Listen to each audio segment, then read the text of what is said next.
that used to join two lines together.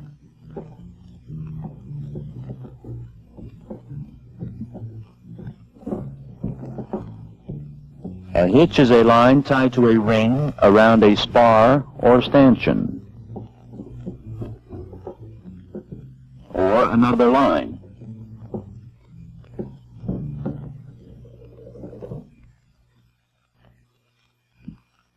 The overhand knot is a basis for other knots. It is the most commonly used and is the simplest to make. An overhand knot is made by passing the end of a line over the standing part and through the loop. An overhand knot may be used to prevent the line from unlaying, to form a knob at the end of the line, or to serve as a basis of other knots. The overhand knot is also used to increase a person's grip on a line.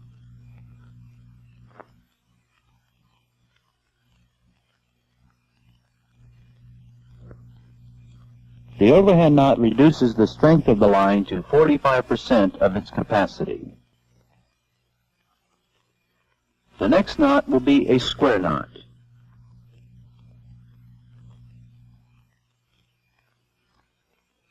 To make a square knot, take the end of the line in your right hand and say to yourself, right line over left and left line over right. Pass the end over and under the part in your left hand. Then take the end that was in your left hand and this time say to yourself, left line over right line. Then pass it over and under the part in your left hand. Notice that in a square knot, the end and the standing part of one line come out on the same side of the bight formed by the other line. The square knot is used for tying two lines of the same size together so they will not slip. It will not hold if the lines are wet or if the lines are of different sizes. It tightens under strain, but can be untied by grasping the ends of the two bights and pulling the knot apart. The strength of a square knot is 45% of the line's capacity.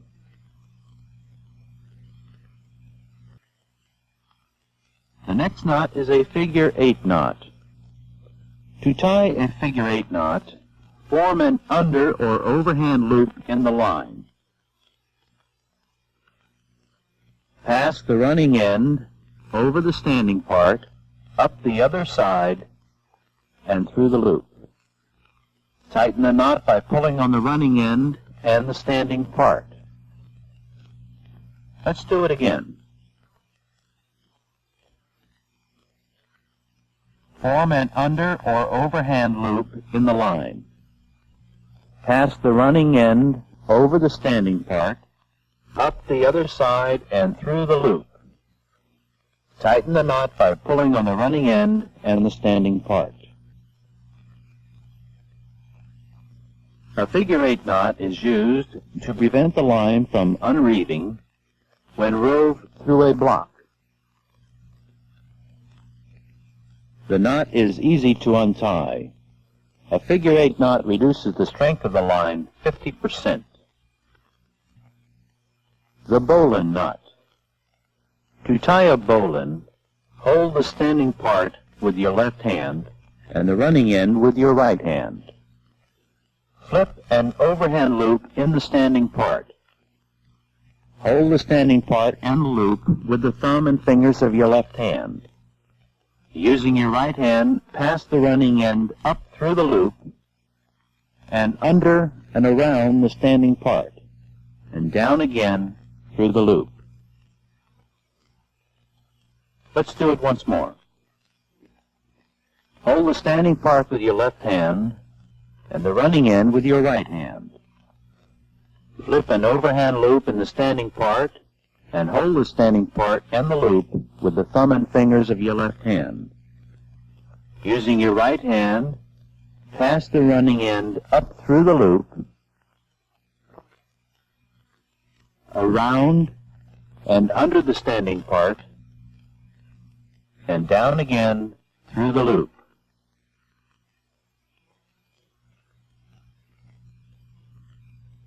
The bowline is used to tie a temporary eye in the end of a line. A bowline neither slips nor jams and unties easily.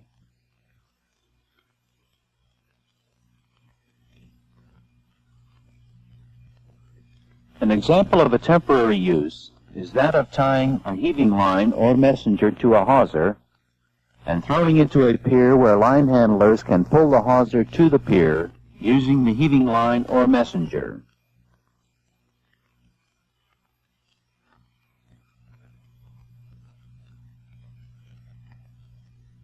The strength of the bowline is 60% of the line's capacity.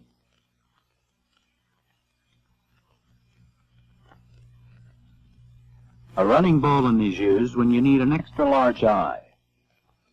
To tie a running bowline, put the running end under the standing part. Make an overhand loop in the bight. Take the bitter end over the standing part, up through the overhand loop, around and under the standing part, and down through the loop, forming an eye around the standing part. Let's tie it once more. Put the running end under the standing part, make an overhand loop in the bight, take the bitter end over the standing part, up through the overhand loop, around and under the standing part, and down through the loop.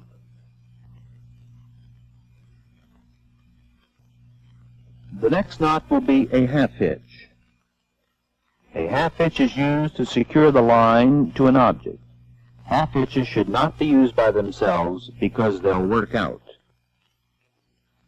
To tie a half hitch, loop the line around the object from the top, making a round turn so that the strain will be on the line and not the hitches. Take the line over and under the standing part with the working end, making 2 half hitches.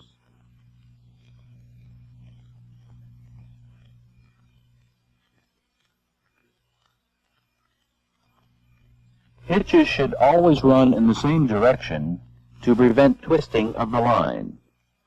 Never tie half hitches by themselves. They must be used in conjunction with another knot. Once more, loop the line around the object from the top, making a round turn so that the strain will be on the line and not the hitches. Take the line over and under the standing part with the working end, making 2 half hitches. Remember, hitches should always run in the same direction to prevent twisting of the line. And never tie half hitches by themselves. They must be used in conjunction with other knots.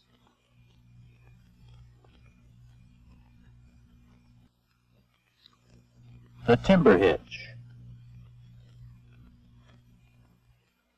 A timber hitch is formed by passing the end around the spar and its own standing part, making a half hitch.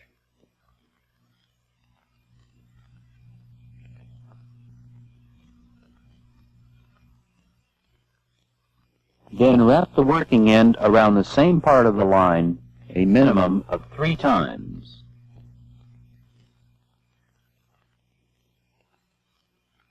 The timber hitch is used on logs, spars, planks, and other comparatively rough-surfaced material.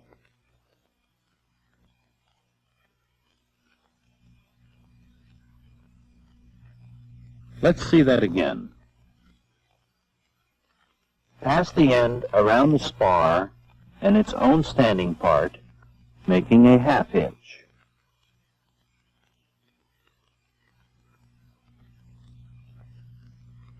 Then wrap the working end around the same part of the line a minimum of 3 times.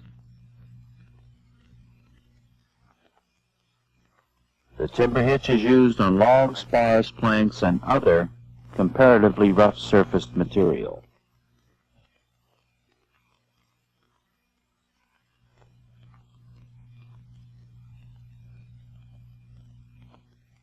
For safety reasons, the timber hitch should never be used on pipes or other metals when lifting vertically.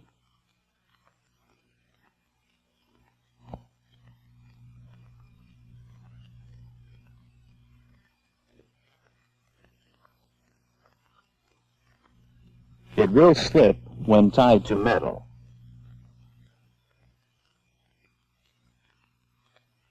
The strength of a timber hitch is 70% of the line's capacity. A rolling hitch. When making a rolling hitch, the working end is wrapped around the spar or line 3 times in the direction of pull, crossing the standing part on the top side each time. Then the end is hitched with 2 half hitches around the spar or line from the top on the opposite side of the 3 turns. Let's do it again. The working end is wrapped around the spar or line 3 times in the direction of pull, crossing the standing part on the top side each time. Then the end is hitched around the spar or line from the top with 2 half hitches on the opposite side of the 3 turns. The rolling hitch is very useful where a line is to be bent to a spar or to the standing part, not the end of another line. A clove hitch is used to fasten a line around a cylindrical object. To form a clove hitch, the end is passed around the spar, crossing the standing part, then around the spar again, bringing the end through between the end part and the standing part under its own part. It is one of the most widely used knots. Let's do it again. The end is passed around the spar, crossing the standing part, then around the spar again, bringing the end through between the end part and the standing part under its own part. A clove hitch has the strength of 55 to 60% of the line's capacity. This is a cat's paw. To tie a cat's paw in an endless sling, take a length of the sling with each hand and twist each length inward or outward a minimum of 3 times. Then put the loops on a hook.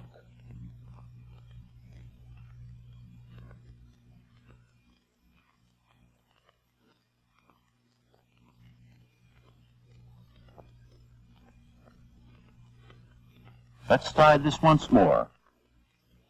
Take a length of line in each hand and twist each length inward or outward a minimum of 3 times. Then put the loops on a hook.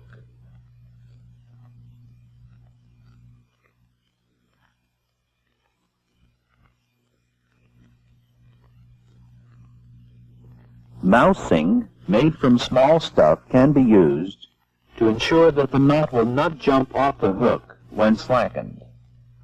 A cat's paw can be used for fastening an endless sling to a hook or to shorten a sling.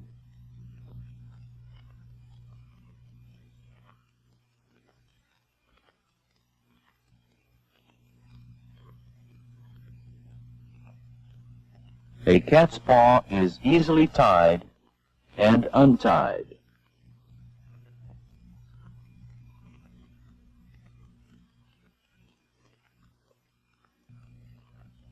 A single sheet or becket bend is used to tie 2 lines of unequal size together or to tie a line to an eye. To tie a single sheet or becket bend, take the end of the larger line, lay it back parallel to the standing part, forming a loop. Then take the smaller of the 2 lines, put the end up through the loop, and pass it around the loop and back under itself.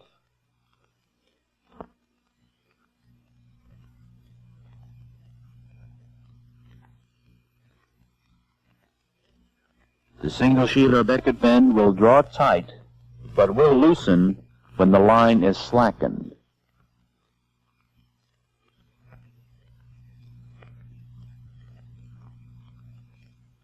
Let's tie it again to an already formed eye. Take the eye in your left hand. Take the smaller of the two lines, put the end up through the eye, pass it around the eye and back under itself.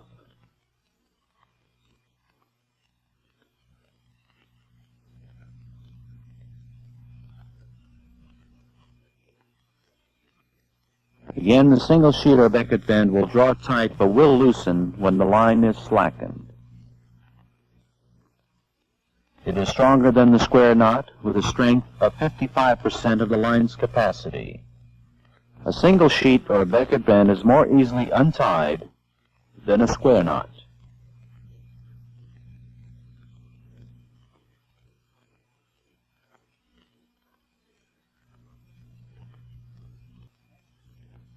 A double sheet or Beckett bend is always used to tie the gant line to a bosun's chair.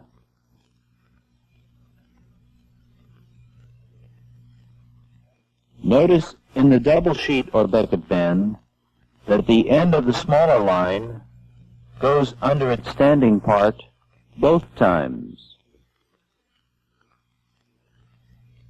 If a greater holding power than the single sheet or Beckett bend is required, a double Beckett bend is used. It will not slip, it draws tight under heavy loads, but will loosen when strain is taken off the line. This knot is more secure than the single sheet or Beckett bend when used in a spliced eye. The fisherman's bend. To tie the fisherman's bend, take 2 turns through the eye.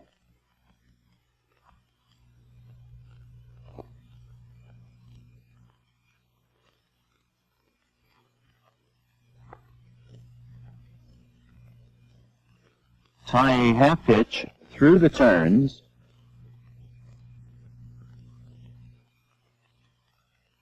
and another 2 half hitches around the standing part.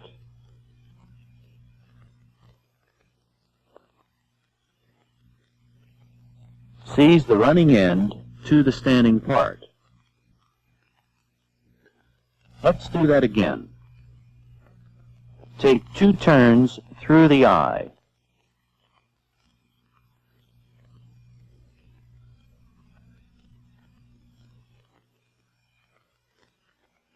Tie a half hitch through the turns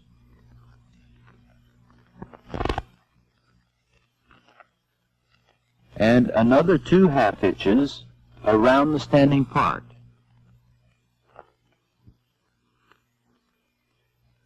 Seize the running end to the standing part. The fisherman's bend is used to tie a line to a Beckett or to an eye, such as tying a messenger to the eye in a mooring line. It is also used for securing a line to a buoy or a hawser to the ring or a shackle of an anchor. The fisherman's bend has a strength of 76% of the line's capacity.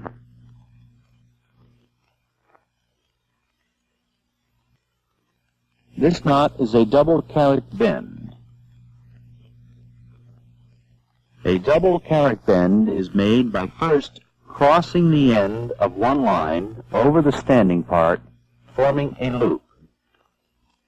Pass the end of the other line across the loop. Then, working from right to left, bring the bitter end under the standing part, then over and under each part to form the knot.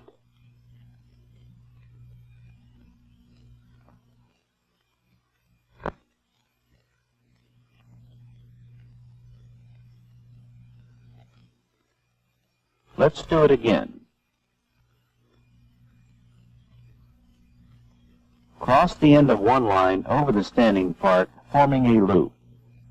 Then pass the end of the other line across the loop.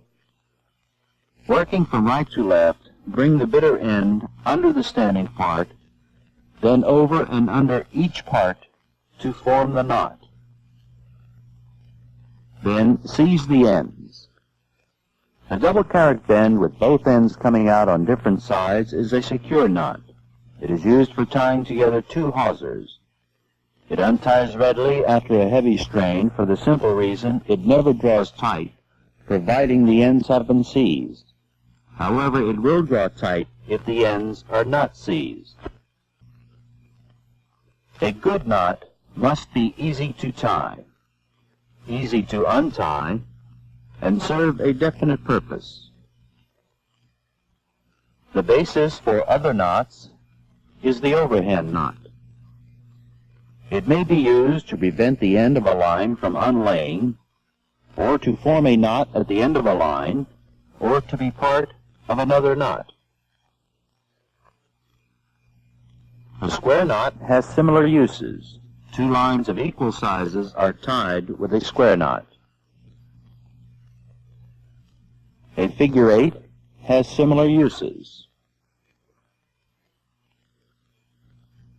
A bowline is used to tie a temporary eye in the end of a line.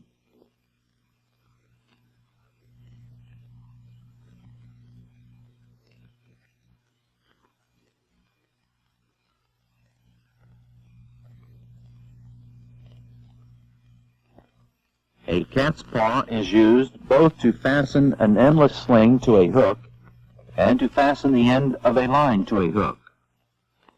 It will not slip off and need not be kept taut to make it hold.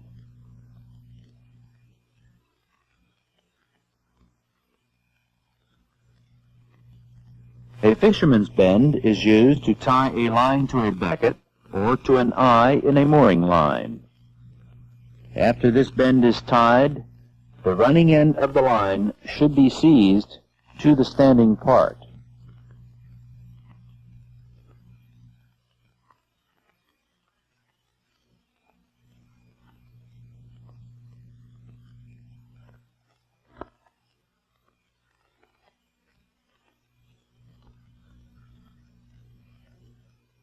A half hitch is tied with the short end of the line and is used to back up other knots. Never tie half hitches by themselves. Instead, take a round turn before tying the hitches so that the strain will be on the line.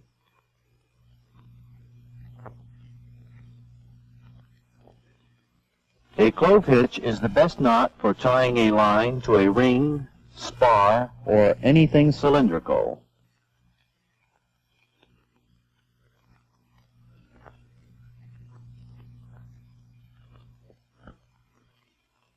Two lines of unequal sizes are tied with a single sheet or becket bend.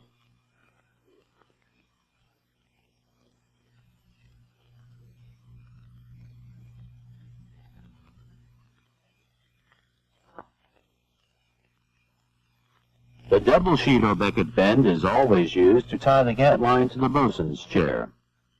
Notice in the double sheet or becket bend that the end of the smaller line goes under the standing part twice to give greater holding power.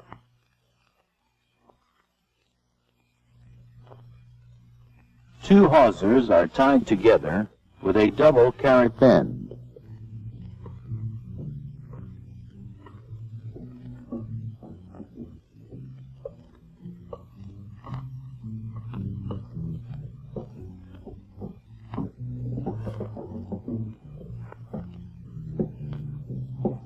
In tying knots, always follow the ancient mariner's rule. Never tie a knot on which you are not willing to stake your life.